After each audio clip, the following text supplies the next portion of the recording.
with the growth of Facebook, with the growth of Google, I think in the last few years, mostly post 2014 when 0 to 1 was published, like you've seen the dark side of those businesses. Maybe they're really good as businesses in terms of dollars and cents. But I've been very critical of Google in the last 2 or 3 years. I think Google did more than anyone to install Joe Biden in the White House. And again, I can't prove this exactly, but that's almost the point. It's like when Google has a monopoly over what people search. In this age of network monopolies, when you have a few actors with such enormous control and influence over the flow of information in society, if they choose to abuse that, I would say, their power and dominance by shifting things in this horrible left-wing direction, I don't think you live in a free society anymore.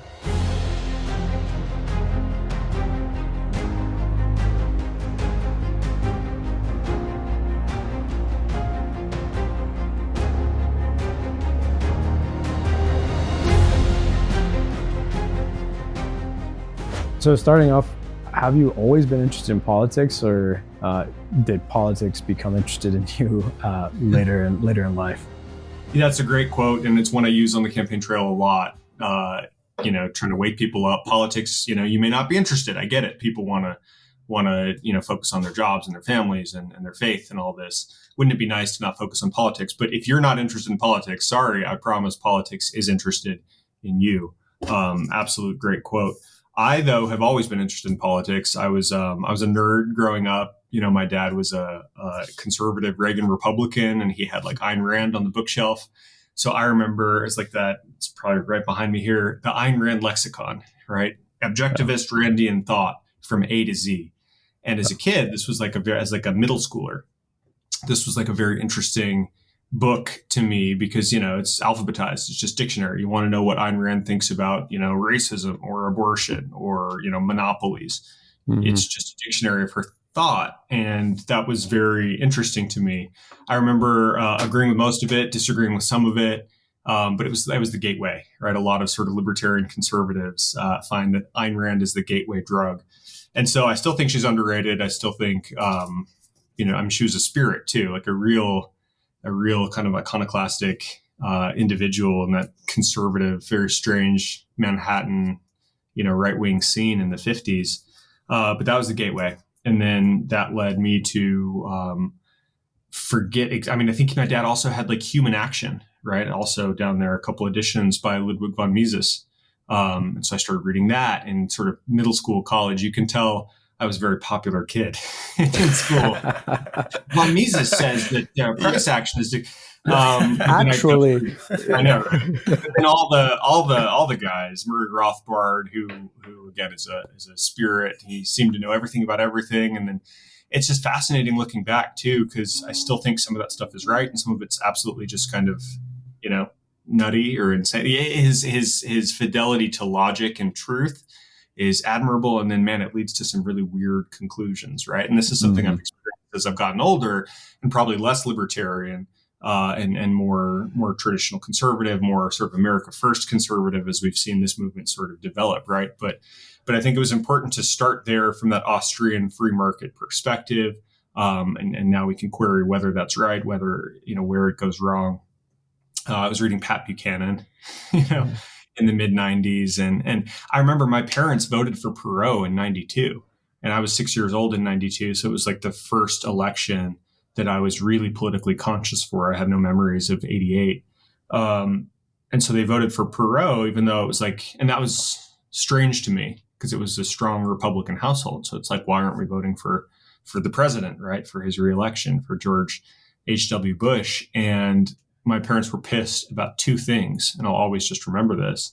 They were pissed about his lie about taxes, right? Read my lips, no new taxes. And I was like, well, actually, we need a tax increase and they just couldn't tolerate that. And I think American politics was at a point in the early 90s where, nope, you see someone lie like that, and it's just, you lose their credibility, and they were going to vote for the third party. And then they also really opposed the American intervention in Somalia. And I think those images that CNN, and remember CNN was sort of new at the time, right? It was the first time 24/7 news was being, shared with people, these visual images of U.S. soldiers, rest their souls, being killed and dragged through the streets of Mogadishu. I think that registered very deeply with my parents, and they said, like, "What the hell are we doing there?" It was the start of, I think, our electorate's sort of distrust of the foreign policy establishment. Like, it didn't make sense.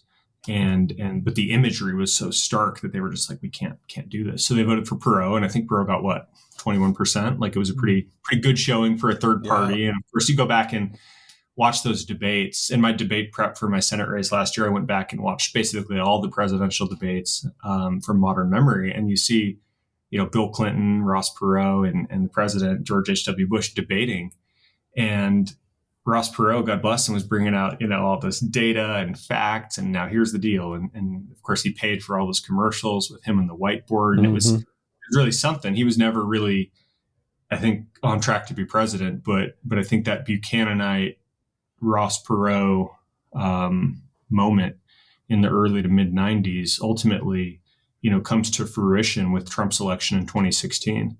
I think they were just a little too early and they weren't quite the right messengers, but they really paved the way. And that was sort of my political evolution. I remember 2008, I was pretty jaded at that point. I was, anti-government libertarian. I still don't like the government. I don't trust the government. How many times has the government lied to us just in the last 2 or 3 years about very serious issues, right? But 2008, man, I was that radical libertarian, and I definitely preferred John McCain to Barack Obama. It's like, how could you not? I wish McCain had won. In retrospect, that would have been so much healthier for the country.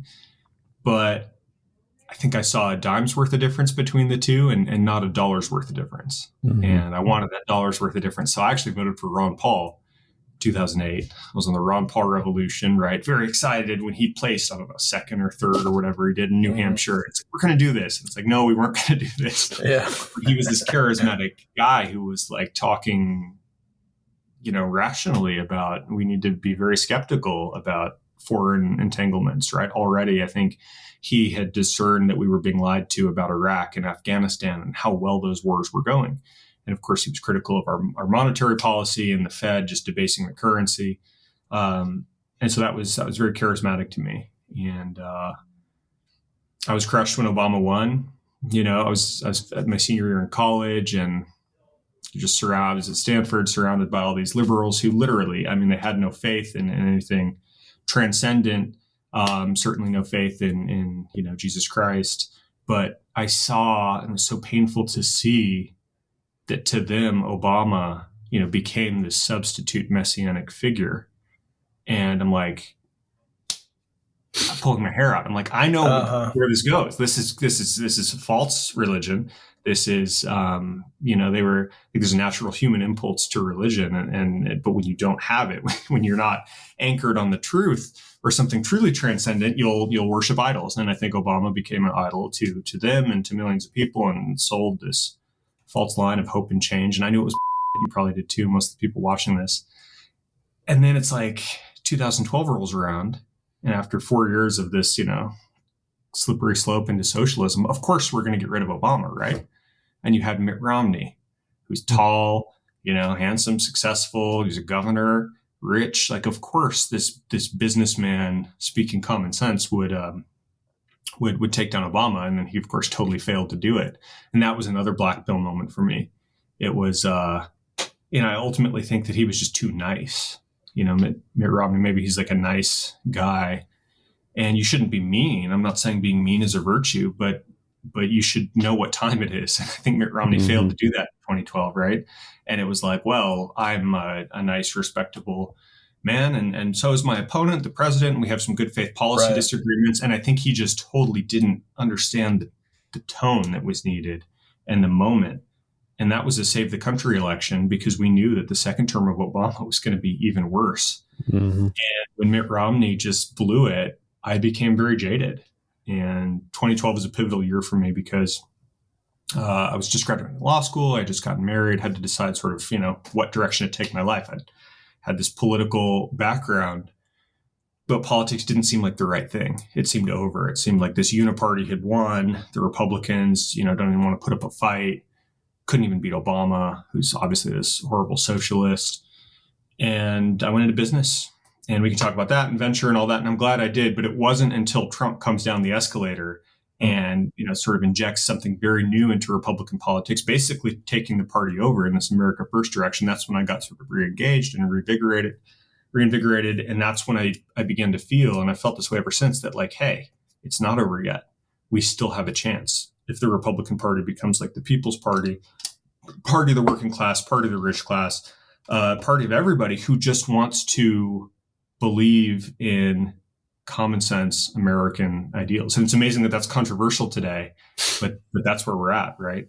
And I think we still have this civil war within the Republican Party that we need to figure out. But like the America First movement, I think, has to succeed and fully take over the Republican Party if we're to have any chance at a successful American future. So 2012 was kind of when you reached that peak black pill moment with the re-election. And that's the same time, if I'm remembering right, that you had the class with Peter Thiel and kind of got pulled into that orbit. So what was that path like? Yeah, my second year at law school, I was at Stanford Law, and Peter came and taught a class. I remember my friend telling me about it. I knew who Peter was, but didn't know much about him except he was the libertarian founder of PayPal. Sounded cool, right? Obviously, that's going to be better than most classes in law school, gender in the law or race in the law or some.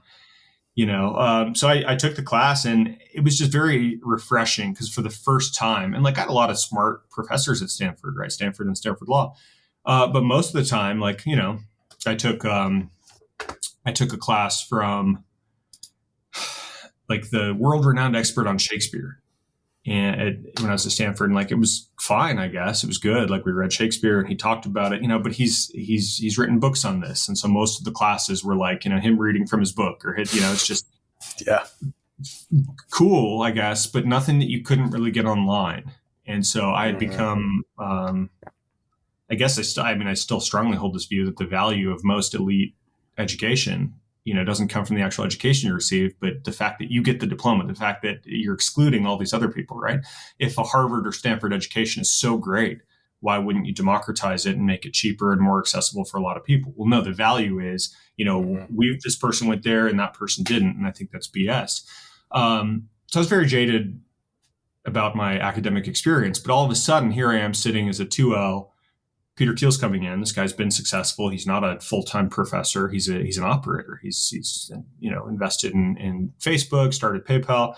And so my ears perked up when he started to say things that were very interesting, that were very novel. If you know anything about Peter, he's quite an intellect, and he analyzes basically everything in very unique ways. He'll carve up the world in different ways that you hadn't thought of before.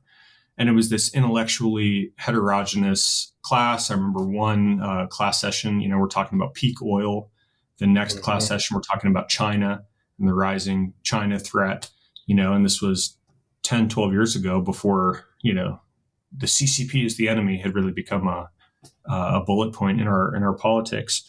But then the next class, we're reading the Lyceum Address, given by a young Abraham Lincoln, where he forecasts that a future American Caesar is going to need to come to take over and really reunite the country, right? Which is a fascinating speech essay to go back and read. And so it's kind of like, what's being thrown at me right now? This is very strange. But then after a few class sessions, you realize Peter had thought about this stuff in a deep way, and he was making connections between all this material. I think the class was called Sovereignty, Technology, and Globalization. But it might as well have been called The World According to Peter Thiel, right? And that's awesome. There was a lot to chew on. There was a lot to agree with and disagree with, but it was just different. And so that got me, thinking. But unfortunately, I can't tell you too much more about the class because I don't remember it because I didn't take notes. So the next year, when he returned to Stanford to teach a class on startups, I'd sort of become friends with him. He'd become a mentor, and I went to intern at his venture capital firm that summer. He comes back the next year. I think spring of 2012 to teach a class on startups. And that's when I was ready. So I just typed down everything he said, edited it, put it online, And that became the notes that became the basis for our book 0 to 1. That's awesome. So there was actually like a proto 0 to 1. There's another 0 to 1 book out there that just wasn't captured in a previous lecture. Yeah, section. and it would have been very different. Again, maybe the subtitle for that one is The World According to Peter Thiel, right? Yeah, maybe he'll get around to writing that book one day. Yeah, that's cool. Looking back, and you have, is it 2 children? I've got 4. 3 of them have been born, and we're welcoming the 4th, looking at the calendar, in the next 2 weeks. Okay, wow. Congrats. That's awesome. Yeah, very cool.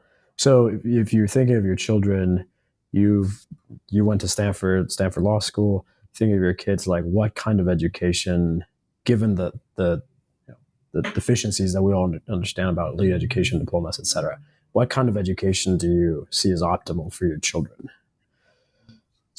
Well, I'd be lying if I told you that I wanted them to go to college. I really sort of hope they don't. And we'll have to see what college looks like, what everything looks like. At that time, I guess we're only 9 years away from my 9-year-old being 18. It's crazy how fast it goes. Mm-hmm. But look, we homeschool the boys now. We started doing that during COVID, but my wife, I think she really likes it. She feels well suited to it. I, pitch in where I can, and we piece together a curriculum. And they have the Christian formation stuff at our church, and so they're getting basically what they're interested in and what we're interested in, and nothing that's outside of that. And so I feel really blessed to be able to do that. Like, we're in charge of our kids' education, and there's some good schools, and Great Hearts Academy is now in Arizona. It's the charter school that I'm probably most enamored with. They teach a classical Christian. I think they literally follow the trivium. And that's a great education. And, maybe we'll do something like that someday. But right now, we really like just catering to each of them. And, we don't have anxiety about, oh, well, are they ahead or are they behind in grade level? Very often when you're homeschooling kids, you find that maybe they kind of blend together. The 7-year-old is doing things that might be a little bit more advanced than grade level. And, because they want to be doing what their brother's doing. And so maybe the 9-year-old is meeting him in the middle on this. But man, my 9-year-old he has like an engineer's brain. He wants to be building stuff. We just made a model, a 240 piece model of a V8 engine, so that you can actually see like the camshafts and the cranks and pistons and stuff. And he probably knows more about how an engine works than I do, right? And then we're watching YouTubes, and so he's just got that brain. My 7-year-old is very different. He's more content to just sort of do what he's told and do the homework. And can I get done with school now so I can go outside and play? And so they have so much overlap, but so much difference. And when you see as a parent how different your children are, it's like same mom, same dad, same environment, literally the same like caloric intake and nutrient profile, right? So what's different is just their soul and their God-given gifts and their aptitudes. And you see if they're this different within a family, how different are 30 kids, that our public school model just wants to put in a classroom and, hey, shut up and behave, and I'm going to lecture at you. Usually not even about substance anymore, but about, some kind of political, social justice project or something. Yes. So all that's to say, I think let 1,000 different options bloom. I'm a huge school choice proponent. I do believe parents should be in charge.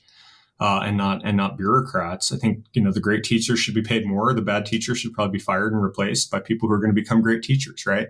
Mm-hmm. I just don't think that the traditional model has been working. College is overrated. You don't learn what the glossy brochures and marketing materials promise that you'll learn. They usually say, oh, you'll learn how to learn. It's like, no, you actually learn how to be a conformist.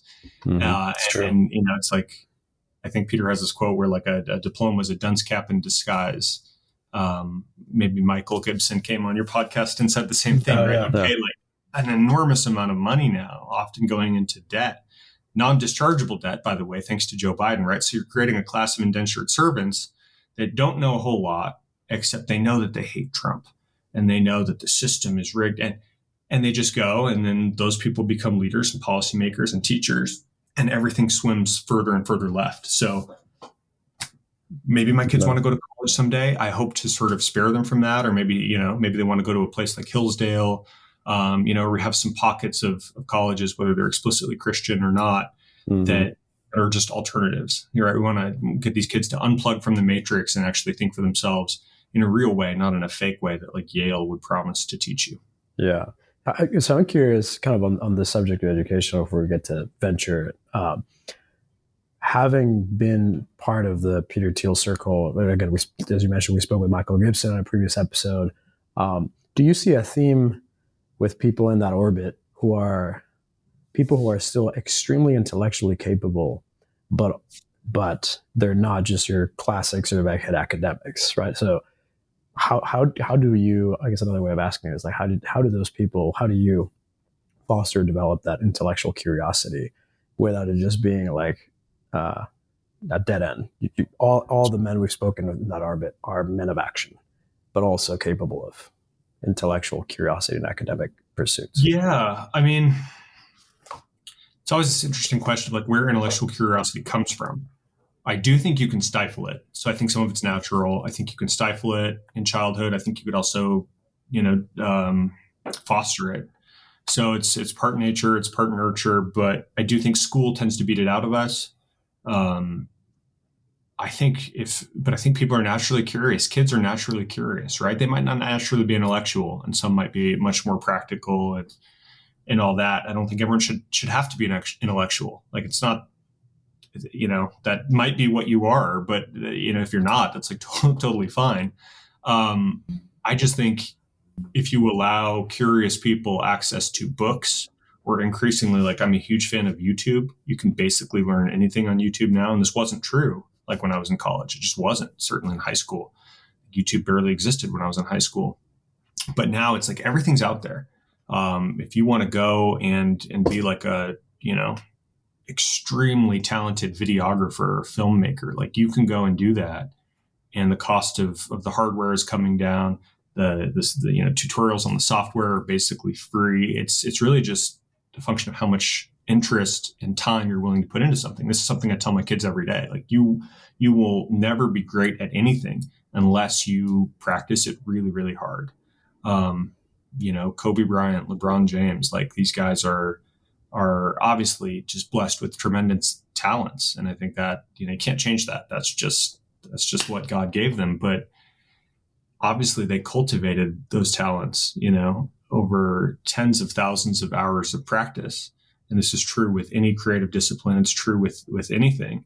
And I just think you can't beat the curiosity out of people. And so the intellectual curiosity that, that maybe doesn't come from college. I don't think there's anything specific about like the Thiel network that fosters that. It's just we respect it. You can see it in so many parts of Twitter, like all these anons, right? Like Twitter is really great because, you get like world-class intellects commenting on something very often anonymously and then, using humor. But this is like more elevated somehow than the mainstream discourse, that anything that like, Vanity Fair or Daily Beast are writing. And so this alternative ecosystem of thinkers that are just free. And this is why free speech is so important. And it's why the left knows they have to like suppress all this stuff, because if smart people can actually just be let free to think and develop their ideas and share them, as cliche as it sounds, like that age-old liberal idea, it's actually correct. Like you get the better ideas, which is why the left has to suppress it. So all of it's to say, I think intellectual curiosity is very important. You can't beat it out of kids. And if you give kids access to books, smart people will find a way to make use of that. And again, not just leave it on the bookshelf. The knowledge is only interesting insofar as you can actually take concrete action to make the world a better place. Yeah, it is interesting too, how many great thinkers, when you go dig into their biographies, like that open library was a key component for them in childhood. If they were somewhere where either their father or someone else had a big library, like a big wall of books like the one behind you, and they, for whatever reason, they didn't have anything else to do, and they started digging into those, and that was kind of the start of that curiosity for them. Right. I think this stuff is well documented too. It's like kids with access to books do way better, and then it's always, you got to control for the variables. Is it the affluence that allows the parents to have the books that, but I actually think, no, they're probably as best as you can control for all that stuff. Just, I teach my kids that like each book is a teacher, right? You have like, 15 teachers in your elementary school life if you're a normal sort of public school going kid. But you want to think of each book as someone's like teaching, that they've literally invested a non-trivial part of their life into right? There's a lot of bad books out there, right? There's a lot of people who maybe teach bad ideas or aren't good at teaching good ideas. But if you are smart, or if you have the benefit of someone who really knows a lot, who's been curating a book collection, it's like the best thing to do when you go over to a new friend's house is to like look at what they've got on their bookshelf. Mm-hmm. Absolutely. Yeah. Judge them silently. But it's fascinating to see, like, oh, they're into that, and what is this, and like, I think you learn a lot about somebody, but thinking of each volume as like someone's, master teaching, like this is what they had to say to you at that moment in their life based on all their experiences, and you can buy that for a trifle. It's like $20. That's one of the best investments of all time. Again, if you have the judgment to select the right one and not some piece of garbage. Mm-hmm. Yeah.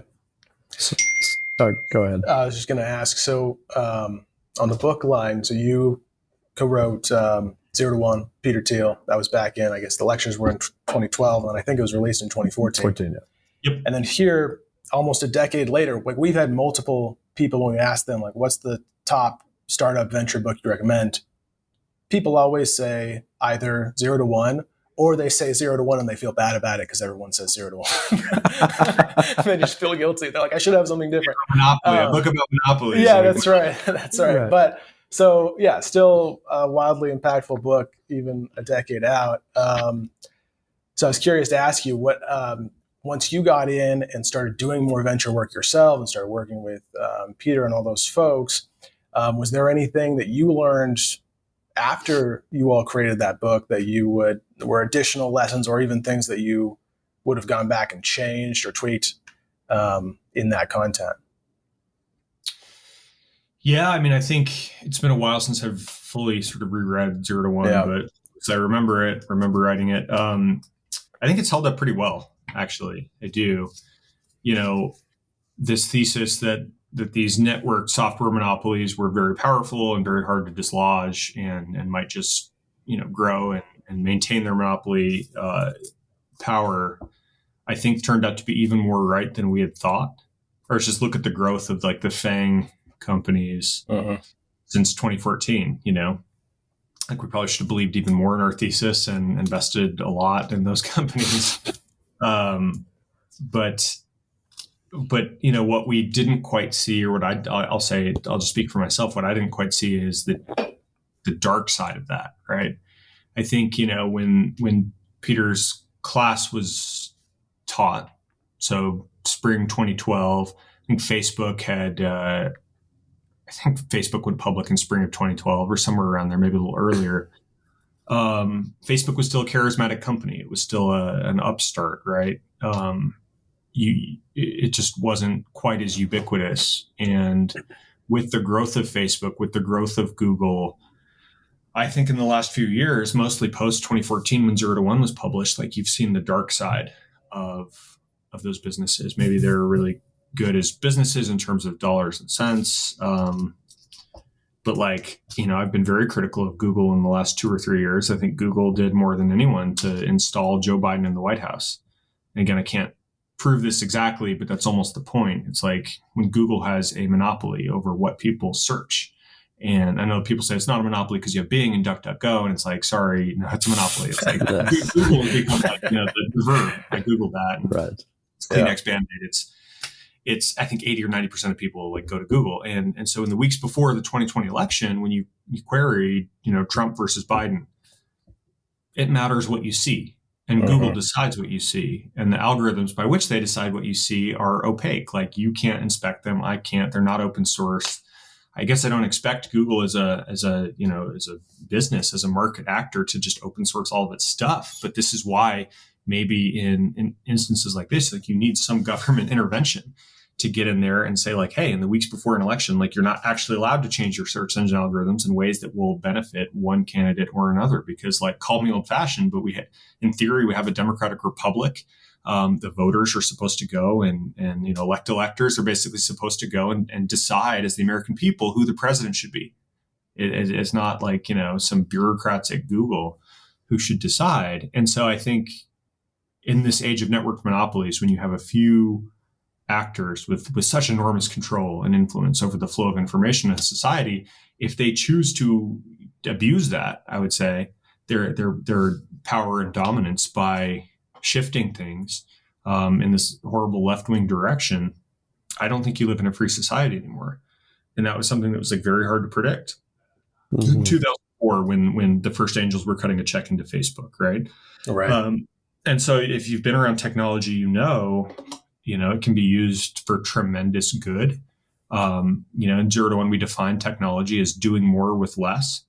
And I think it's just been this tremendous boon to mankind. The Industrial Revolution was very net positive, right? But it has a dark side. And you always have to wonder what it is. Right now, we're seeing this AI revolution. I've been sort of a perma AI bear for a long time, but I've had to eat my words in the last year because the advances in AI have just in calendar year 2023 have been almost breathtaking, right? And you can see where it's going, and it's going to unlock a lot of good things. But left unchecked, or if it kind of takes a bad path, it could be really, really dark. It could be really, really ugly. You could get some really weird problems. And so I just think it's a balance. Technology, it's like a gun. A gun is a very simple piece of technology, hundreds of years old at this point. Is a gun good or bad? Well, it's a fact of life. It's a political reality, right? It exists. And I think it can be used for good. And it obviously, you saw on October 7th with the jihadis, it can be used for incredible evil. And it really is about what you do with it. And I think the same is true of technology. And it's a question that, frankly, too many technologists don't wrestle with enough. You just assume everything is up and to the right. Well, it is until it isn't. And I think in this big context, we've seen how massive corporate concentration of power in these network monopolies has really reared its ugly head. And I think no less than literal democracy or freedom is at stake. Now, Musk was just on Rogan a couple of weeks ago, and he, on that gun analogy, he described Twitter to Joe as this weapon that had been created, this mass media weapon that was picked up by a group that could not have built it, but then it was picked up and taken over and then aimed at, some nefarious goals. It seems like that's apt. To go back and watch that, that's a good analogy. I'd almost say that's like what the whole government is now. It's what our whole country is now. Like the people in charge of our country right now, by which I mean, the Democrats in charge and the bureaucrats. They couldn't have built it. The founding fathers would want nothing to do with these people. But it's been hijacked and it's being weaponized against normal, good, and decent people. And just like Elon saved Twitter, I think, you need a sort of new generation of people. Maybe this is politicians, but it's also business leaders. It's also just people raising families sort of in rebellion against this regime. You need people to stand up and say, no, we're taking this back. Mm-hmm. So on that note, kind of connecting venture and politics, did you see, so you were in the politic track, and then you did venture for a while, you said, until Trump came down the escalator.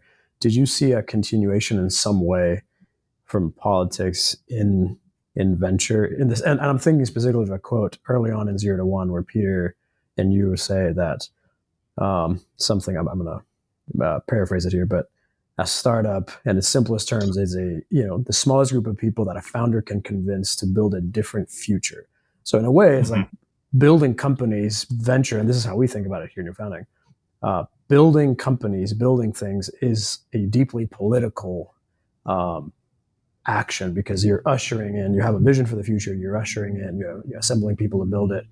So did you see that continuation at the time as like a venture as a natural kind of outlet for political work, not politics per se, but political work? Or did you see it differently then? I'm not sure how much I even connected it intellectually. It was more just, I was doing both, right? Like I remember watching the early Trump debates, 2015, 2016. And, the Trump campaign in 2016 is like best thought of as this insurgent startup going to disrupt a bunch of sort of, stagnant players.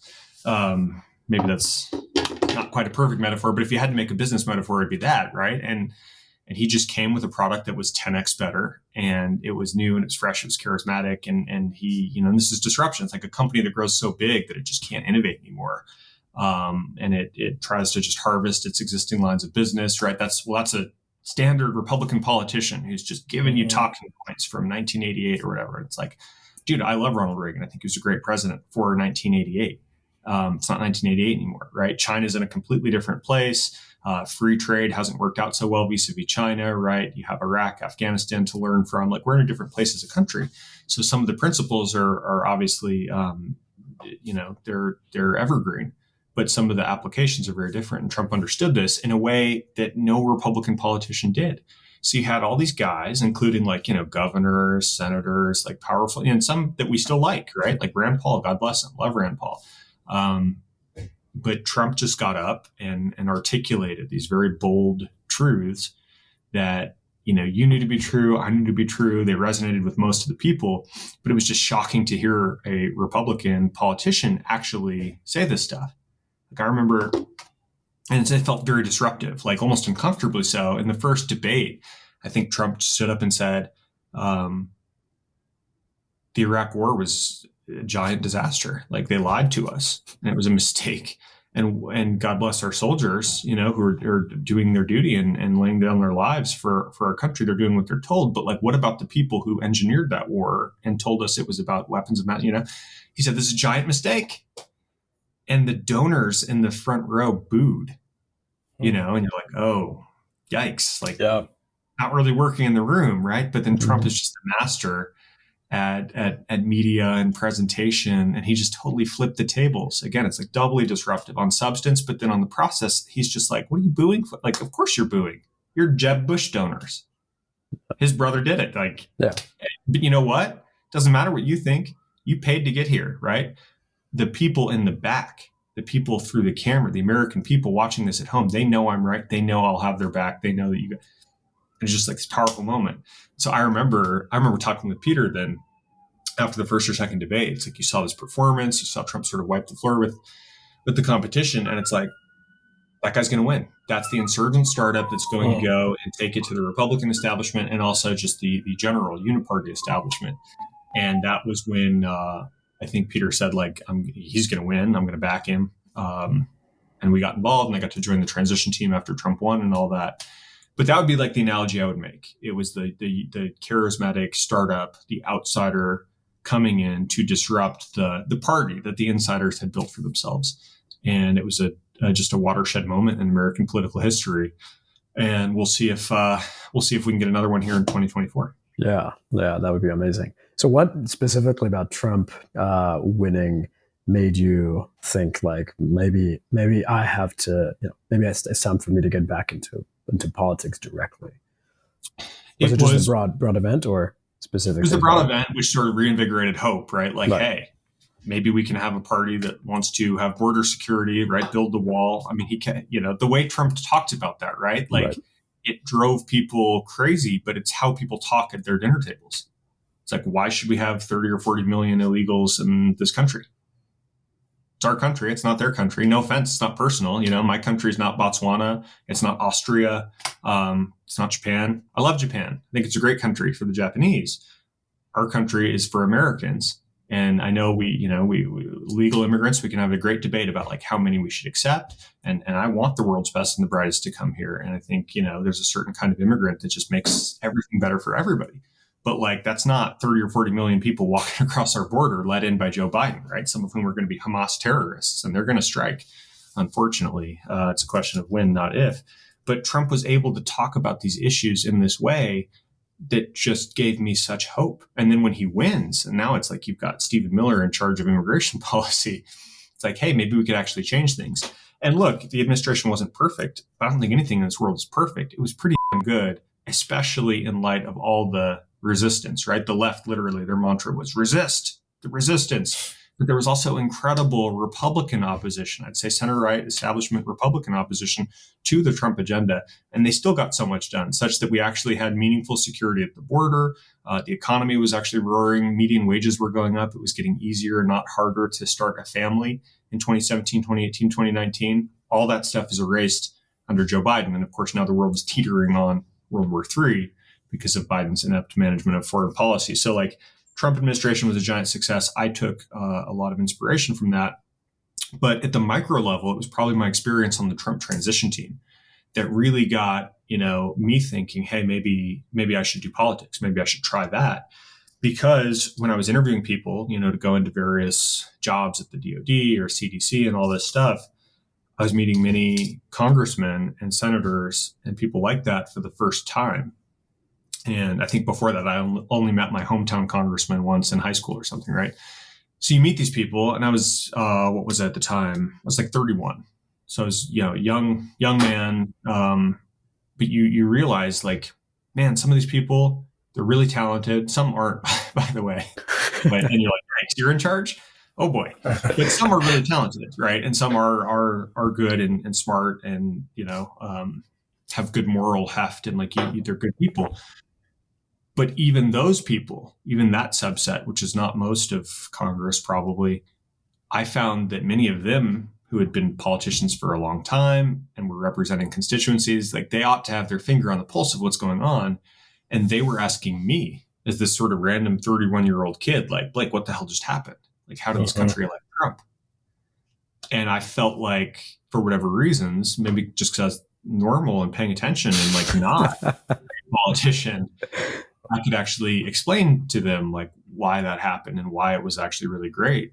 And so that was when, I think everyone in their late 20s, early 30s, people have it. Maybe it's an acute moment, maybe it's a string of experiences, but you all kind of have this realization that like the adults in charge maybe don't have it all figured out. Mm-hmm.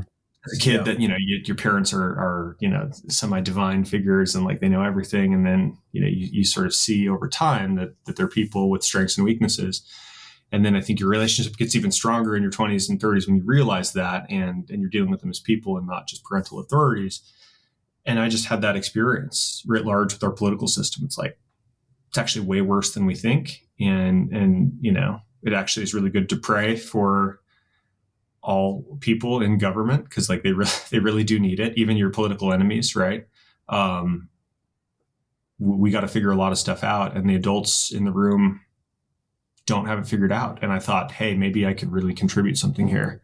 Then I moved back to Arizona in 2018. So I had a front row seat to see us lose those 2 Senate seats.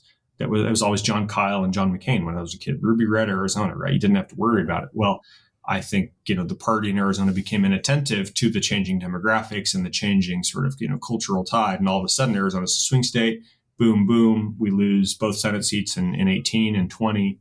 And that's when I said, no, I can't do it. Joe Biden's the president, and you got like Mark Kelly in the Senate, just voting like an NPC, voting for whatever Chuck Schumer says. Like, I got to pause on business. I got to throw my hat into the ring. In retrospect, obviously a brutal outcome, but not just in my race, statewide and also nationwide. We didn't have the red wave in 22, and we can talk about that. But it was a risk I thought worth taking. I thought I had something to contribute. I still think I have a lot to contribute to Congress, and now I'm going to do it in the House instead of the Senate. Do you think more people who don't come from that political track should, if it's a good fit for them, should pursue political office the way you're doing it? I'm thinking even if just other folks that I'm aware of, like, Congressman Massey, who is not, in a sense, like, I don't think of him as a politician, a career. He's not a career politician. He seems like a normal guy. He's building cool things with his Tesla, his farm, and whatnot. And then he's out there doing good work. J.D. Vance, for example, too. Yeah. What do you think about that? I think we need more good people in politics, and I don't just mean morally good. I don't just mean nice people, but I mean people with conviction. I mean people with success in the private sector. If anybody feels that call to serve, it's like, go do it. Do I recommend it? I'm not sure. Like, it's definitely not for everybody. And man, I've seen friends just turn on me. I've seen, Republicans who I thought were friends slander me and spend millions of dollars, either seeding or amplifying Democrat attacks. Like, I expected it from your enemies, but like from your friends, like, what's going on? It's happening in my race now. Someone I was formerly friends with, and I still have no ill will towards, and I'm not saying anything negative about. All of a sudden, he's turned on me and is calling me establishment. I'm like, hi, I'm the guy that Mitch McConnell didn't want in the U.S. Senate because he thought I was too right wing and too independent minded. So I've seen a lot of the dark side of human nature in politics, and of course, so much of the modern political game, if you will, is raising more money than your opponent and just burying them in negative attack ads, and that's how Mark Kelly was able to beat me in 2022. So there's a lot not to like about it, but I also think, like, I have a lot to contribute. I think I knew I would have been a great senator. I know I'll be a great congressman. And so if you do feel the call, it's like, well, you got to do it. There's an opportunity cost. I've given up a lot of money to run. I've invested money in my races. Is it a sacrifice? I don't know. Maybe in some sense. Like, I'm sure that, like, I'd rather be playing with my kids and homeschooling them all day. Right. But it's also, I put that in perspective. It's like, there's guys overseas, serving our country, doing very dangerous things that don't get to see their children be born because they're 5,000 miles away. And a great risk of personal injury. And so, like, that's what sacrifice is, right? So you put it in perspective. I think you sort of pray and meditate on, like, what is my calling here? I think we all have God-given gifts, and they're very different, right? That's true diversity. And it's just, what's my application? What's my role right now? And so I'd never try to push someone into political service if they didn't really feel that calling, if they didn't have that bug. Because I think it's a dark world. It's disgusting. And I know I haven't even seen the half of it yet, right? No. I think I've taken a lot of beating and abuse, 50 or 60 million in attack ads in 2022. But, like, I know that DC tries to get its hooks into you and the deals that they offer, so I know it's bad. I was going to ask you about that. So how to make it better? How could it get better? I was going to ask you about that. So there's a particular sort of pipeline, and we've discussed this with other folks on the podcast. The person that goes to DC and then they kind of get homogenized into the blob creatures Mike Bence called them on the last episode. You came from a very contrarian circle, the Peter Thiel, just a contrarian in the sense, like, just people who want to think and look at reality the way God designed it.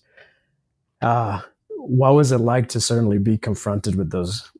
I don't know what even to call them, like the grease path is like, if you want to be in politics, you have to speak this way and talk this way. For example, I'll give you a concrete example. This is when I first became aware of you, like, as somebody running for politics.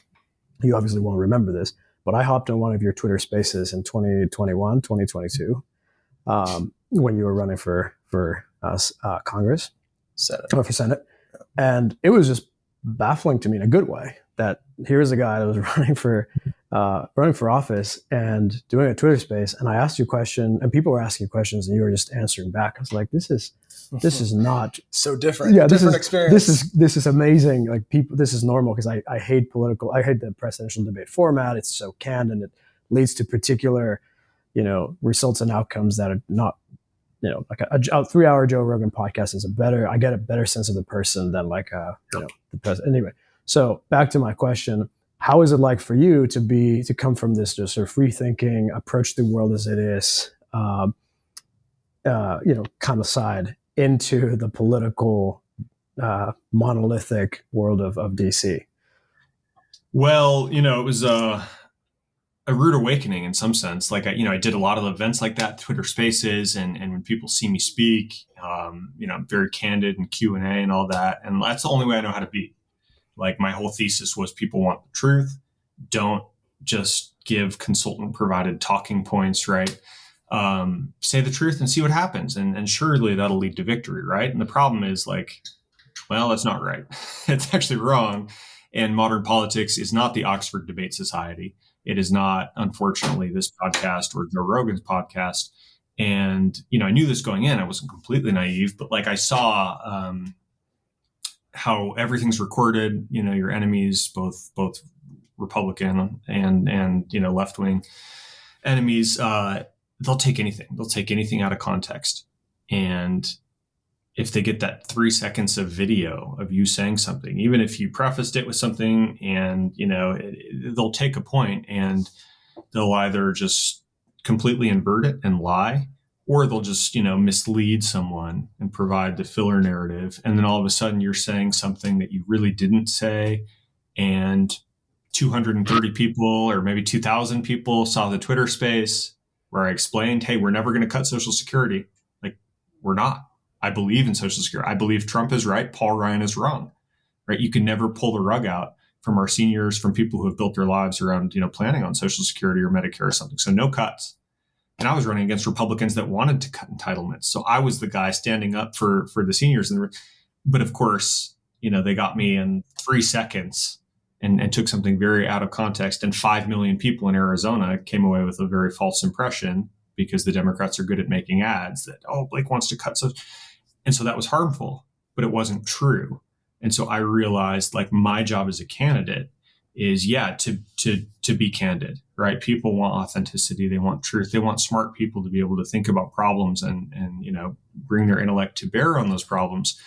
But I need to be disciplined. I needed to be better. I needed to be tighter. I needed to not give my enemies rope to hang myself with. And that's a fundamental tension.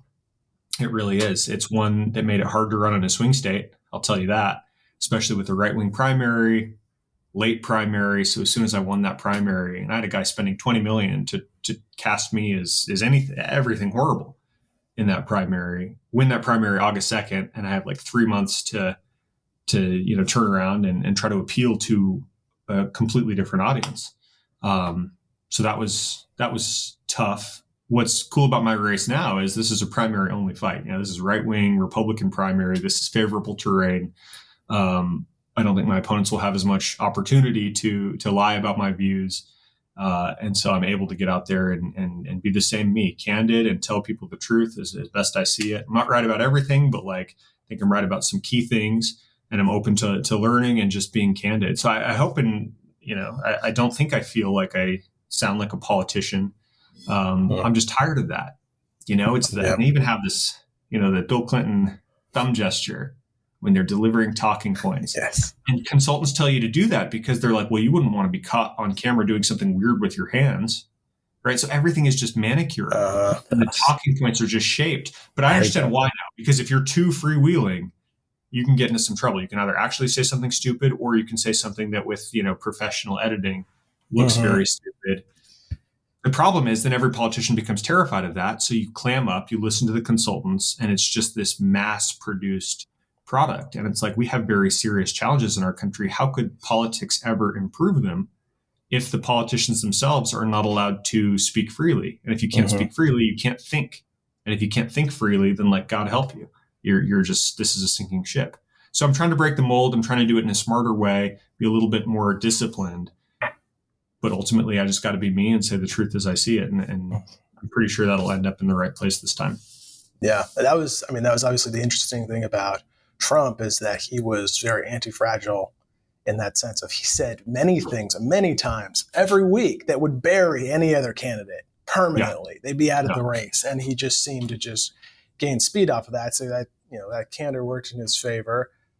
There's that aspect. I also wonder, kind of maybe the boon of the AI stuff, despite your bearishness, is now, like I noticed in the recent months, now I'm seeing more and more videos of people online, politicians, Joe Rogan, whoever, that are just like AI generated, or they're just made up. And I'm starting to get used to seeing those, and I assume other people are as well. And so I wonder if the advent of how easy it is to create fake material is going to actually, hopefully, I guess the white pill take would be that it would erode that deceptive editing content, the impact of it, of people seeing something, a clip, and saying like, maybe that's real, maybe it's not. Maybe I don't believe things that I see just on the internet anymore. Yeah, you might be right about that. I'm pretty worried about the deep fake stuff. Yeah, I think it's not quite there. There's still this uncanny valley a little bit, but it's getting good. And let's agree that probably by this time next year, or 11 months from now, on the eve of the 2024 election, it's probably going to have advanced where it's perfect. So now you have perfect deepfake technology. You can make Trump's likeness or Biden's likeness say absolutely anything, maybe add grain and noise to the video to make it seem authentic, and thought experiment. Maybe the intel agencies can't even figure out what's real and what's not, right? So brave new world. I guess my hesitation to think that that's good, because then no one knows what's going on and everyone will have to think for themselves. I feel like we're sort of already in that kind of information environment. It's like, you can't trust the New York Times anymore. Sure. All the news that's fit to print, from their incredibly left-wing perspective, right? Washington Post, democracy dies in the darkness. Like no one really trusts them anymore. People who just listen to Rachel Maddow, they have that information diet. Other people are only reading, right-wing conspiracy theories, half of which turn out to be true, half of which maybe yikes, but you never know in advance. So I feel like we've already lost that sort of sense that NBC, ABC, CBS, they're telling you the truth. Everybody knows it's impossible to really find out what's true and what's not without a tremendous amount of personal investment now. And will the deepfake thing really change that much, or will it just make it? I still think people are very biased to hear something and see something and believe it's true. That's true. No, that's true. Whatever they heard last. And so I worry, if a Democrat has 10x the money and can deepfake a Republican to saying something absolutely ridiculous, doesn't that just hurt us? It's just this all-out assault on reason, on the intellect, when you're just like drowning in this bombardment, which I think is the function of attack ads. And nobody thinks it works on them, by the way, right? Nobody thinks that advertising works. It doesn't work on me. I don't click on the ads. And it's like, well, you see the ads and you're bathing in this environment. And so I think the attack ads are very damaging. I think deepfake is going to be really weird technology that probably needs to be regulated in some way. Otherwise, the person with, Google on their side or the person with the bigger war chest is just going to be able to buy these elections by lying and slandering about their opponents. So you got First Amendment issues on the one hand, but like you have some like election integrity issues on the other hand. And I'm not optimistic about the advent of deepfake. I think it's going to be really, really nasty. What do you think, having gone through a couple of these elections yourself, how would you evolve the election process or the infrastructure around it, given advances in technology? I'm thinking, for the last 50 to 100 years, it was sort of the age of television and radio, Marshall McLuhan. Like you have a generally monolithic, there's a lot of innovation happening, generally monolithic media dissemination structure. Then Trump takes advantage of Facebook and all this stuff in 2016, accelerates. There's the Donald on Reddit that I don't think even like half of the boomers understand how that was key to him winning. And they're like, what, Reddit? What is that? But guys like us, we can connect the dots in some way. It wasn't the critical piece, but it was certainly helpful.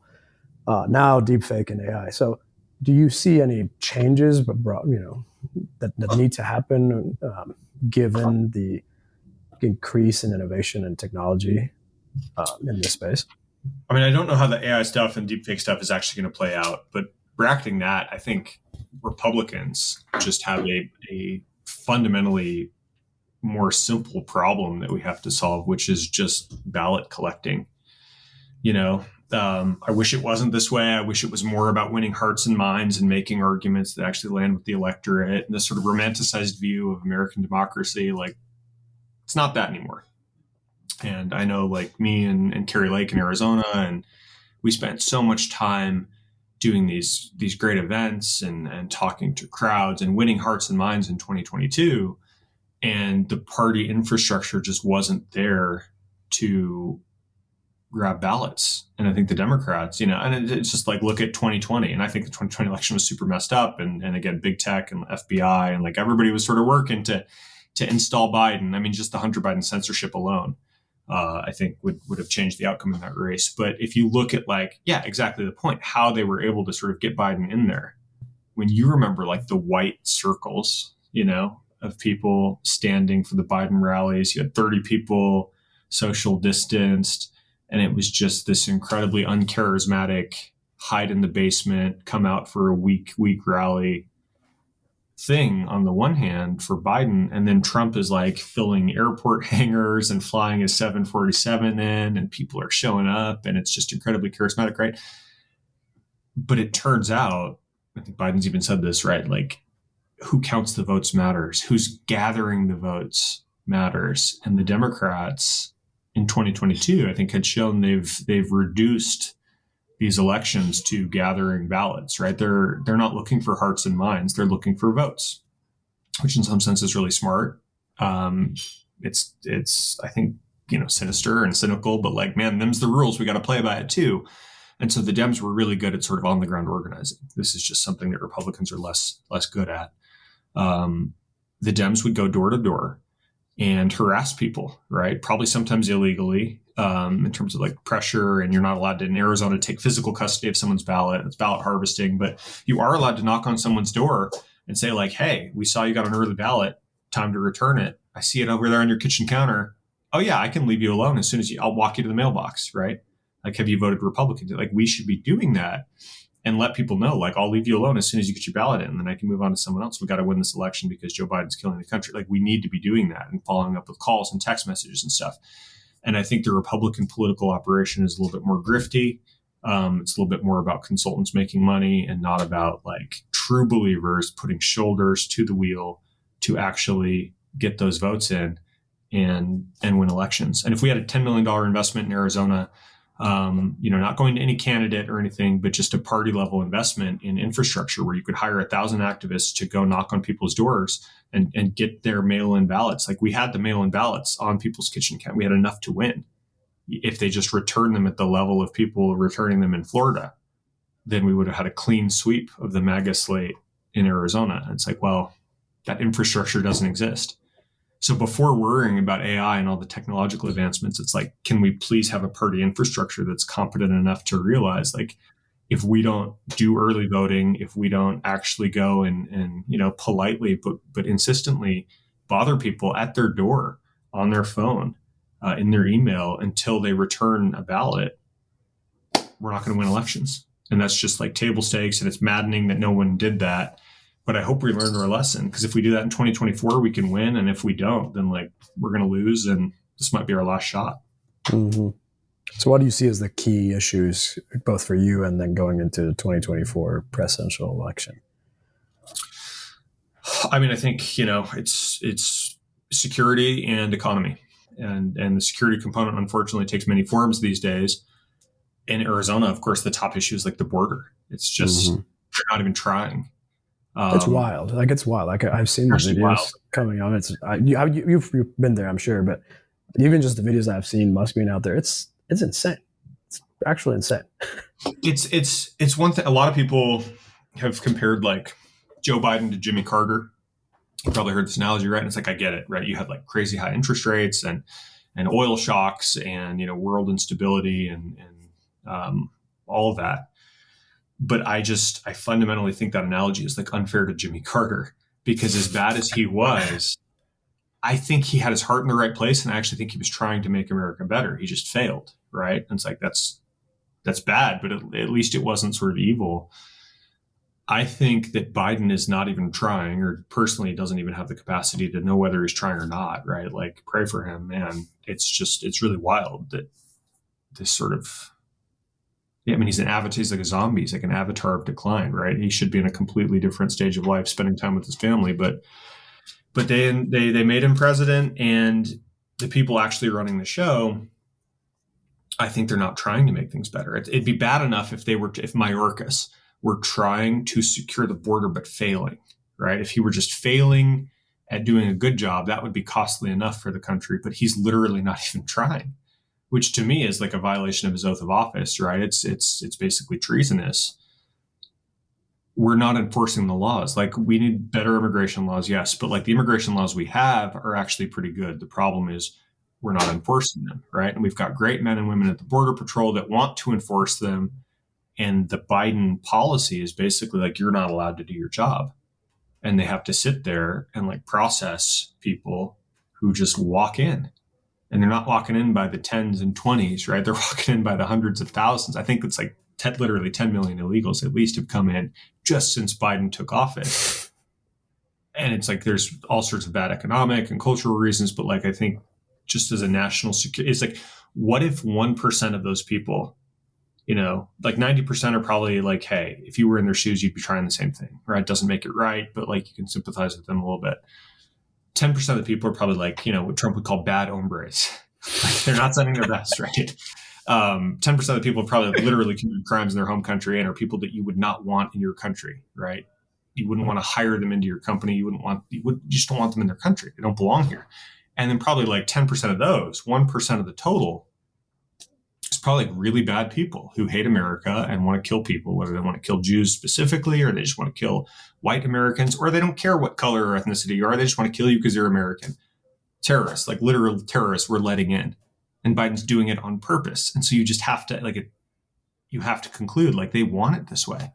They want us to get hit. If they didn't, they would be securing the border.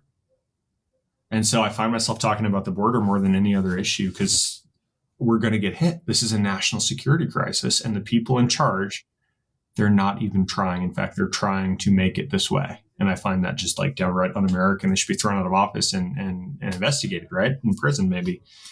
So that's number one. Number two, I'd say, is just the economic mismanagement. People are struggling. I met a woman on the campaign trail last year who literally told me with sort of tears in her eyes, she doesn't eat breakfast anymore because she can't afford to eat and also feed her child. So the child gets breakfast and she drinks coffee until she's so hungry that she has to eat, right? And it's like, this is the Biden economy. Like, that shouldn't be the case for anybody in America. We're a rich enough country where that kind of want and need should not exist. Like, we have to be taking better care of our people. And it's just been a huge contrast. Like I said a few years ago, under Trump, people were literally making more money. Like, adjusted for inflation, median wages were actually going up for the first time in decades. It was a start. It was a point in the right direction. All those gains are gone now. And meanwhile, mortgage rates have just increased such that like the price of a starter home is literally almost 50 to 100% more than it was 3 years ago. Like, this is really crazy. It's the inversion of the American dream. And I think people are just sick of it. I just, hopefully we get that sort of red wave moment in 24 that we didn't get in 22, but between the national security crisis at the border and the crazy Biden mismanagement of the economy, it's like we had better policies 4 years ago. It's not rocket science to get back to something that works. You just have this regime in charge that I think hates the country. They don't care if it works. In fact, they want it to be broken. Who knows why, right? That's a whole different conversation. But people are mad as hell. And I think, and I pray that in 2024, we're having that mad as hell, not going to take it anymore moment. No, that's awesome. I saw a tweet recently that said something like, I refuse to believe, I refuse to accept that unless you're, a couple and both are VPs at a corporate office in Chicago without kids in the US, you're going to be kind of poor. And I remember, I think one of your campaign points last time around was a single income household, right? Right. Yeah. It's amazing how controversial that was, when it's just like, I think the real criticism of it is like, well, duh, like it's just, it should be banal. But in America, you should be able to raise a family on one single income. Yeah. And it's just people went nuts. But although the reception was generally very positive, because again, it's this sweet spot of something that's obviously true, but for whatever reason, you can't say it because of political correctness. A lot of people thought that I was saying something I wasn't. I was like, I don't care if it's the maybe the wife wants to go to work and she's some high-powered career person, and the husband wants to stay at home and look after the kids. No judgment, that's fine. I think most people wouldn't choose that configuration, but plenty will, and that's not for me or you to say, right? Like, I want people to be individually free to make their decisions. All I said was, wouldn't it be nice if we were once again so prosperous that you could actually afford to choose to have one breadwinner in the family? Because if most families have that choice, they're going to have someone stay at home and manage the sort of household and look after the kids, right? Some people are going to have two careers. That's great. Or what if it's a gay couple and there's no, families look very different. And I think that's fine and great. But I just want all families to be prosperous enough to choose not to have to throw two workers into the workforce if they don't want to. Seems like a banal statement to me, but all the fire and all the ire, right? But that told me I was over the target. Again, this is the Trump 2016. He was willing to say things that were bold and provocative, but that were true and defensible, that people talk about at their kitchen tables, but somehow the mainstream discourse is sort of excluded. That's too politically incorrect. That's too infeasible. It's like, no, we need to be deporting a lot of people. We need a border wall, right? We need to stop these stupid wars, but actually get serious about defense. Sometimes you're going to have to kill some terrorists. But do you invade, Afghanistan and stay there for 20 years? Well, probably not. and then give all the weapons to the Taliban at the end, right? Definitely not. probably some mistakes were made along the way, and can we please learn from those, right? Should we just print endless amounts of money and pay people not to work? Well, probably shouldn't do that. That's probably going to ruin an economy, right? Should we shut down? So again, I think you shouldn't try to copy Trump.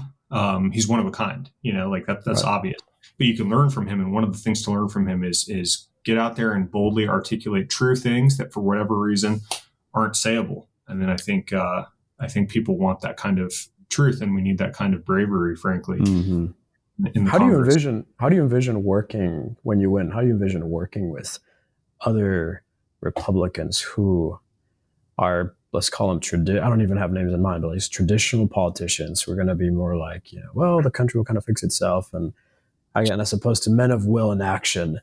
Do you think your own and that of others similar to you in politics right now, in Congress and Senate, do you think your outspoken nature, your courage, your ability to speak things to say things as they are, will be contagious, or do you think there's sort of a impasse? I hope it's contagious, and my job is to be persuasive and know the country won't fix itself.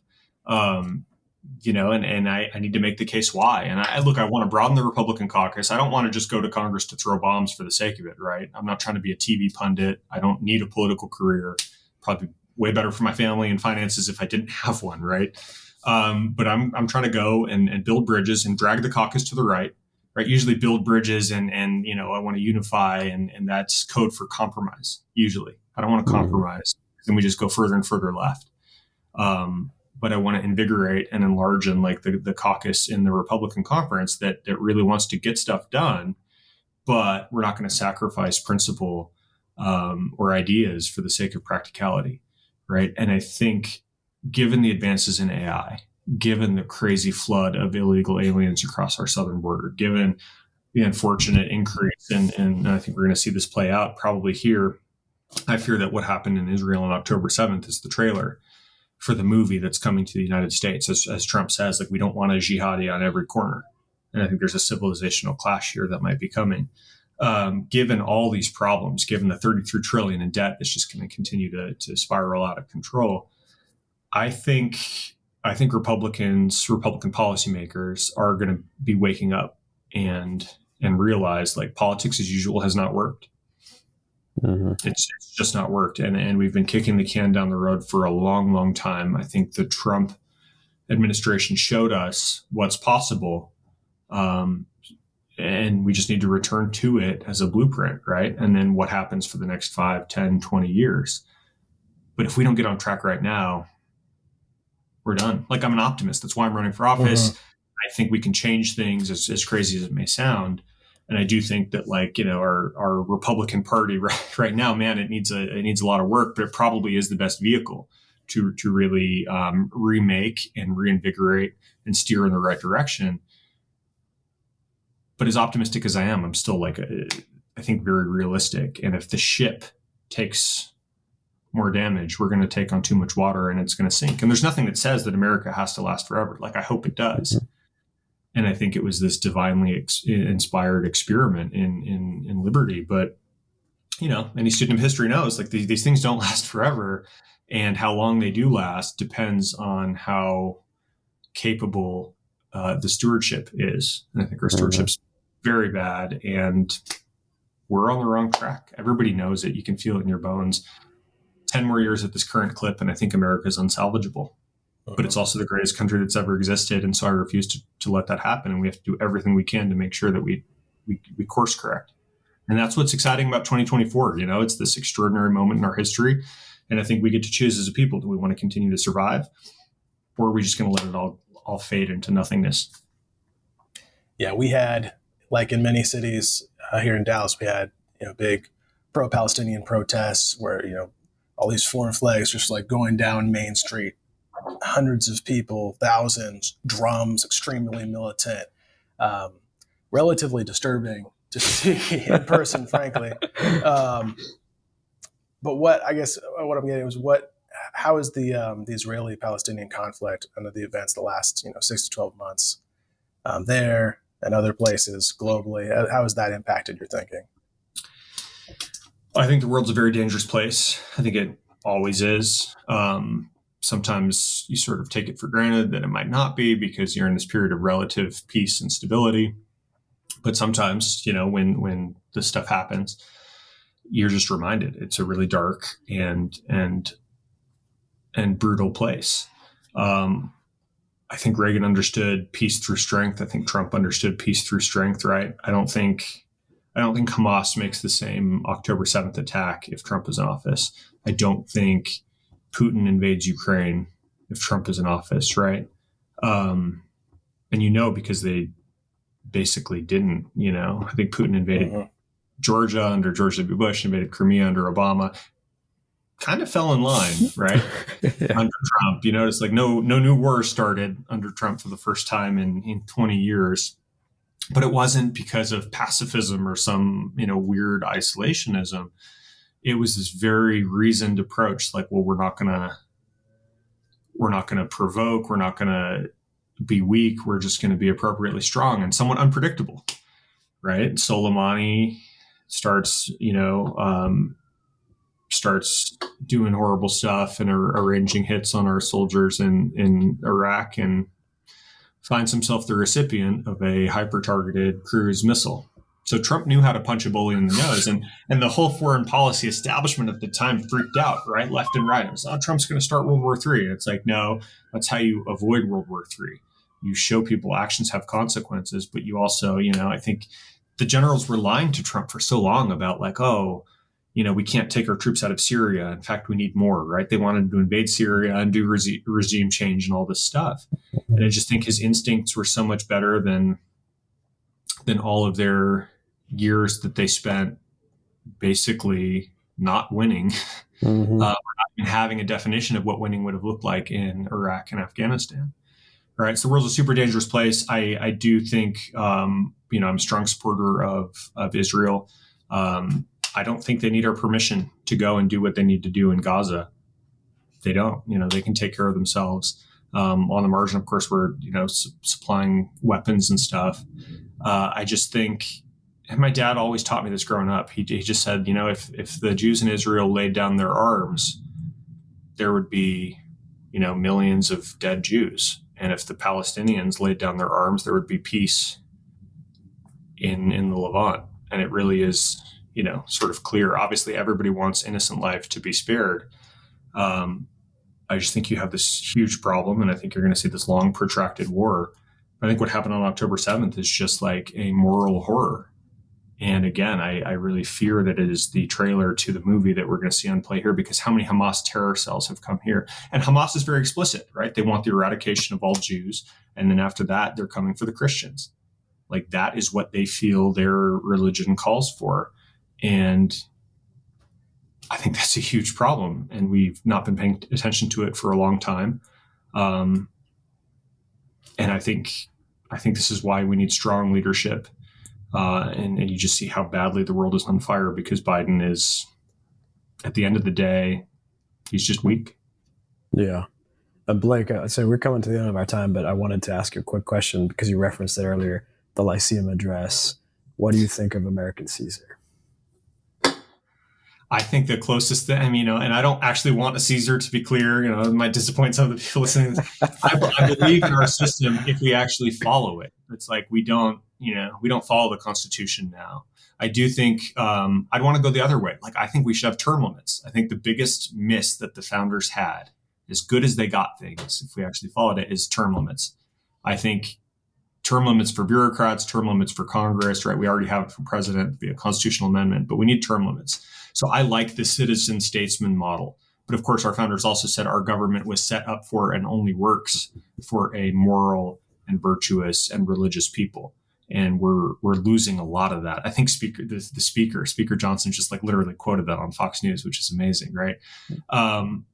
So, in extraordinary moments like this, I think you need a really strong person to come in and right the ship. I think that was Trump in 2016.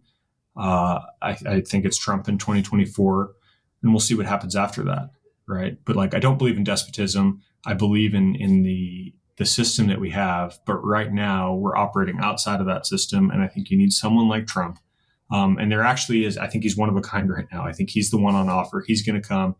And if God willing, he fights off all these crazy prosecutions and wins in 2024, I think that's another save the country moment.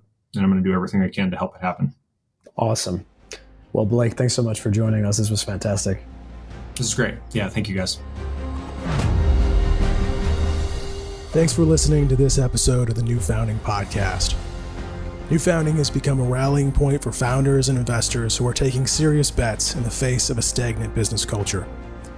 Our venture fund backs founders building dynamic companies, powered by American ideals and a positive national vision.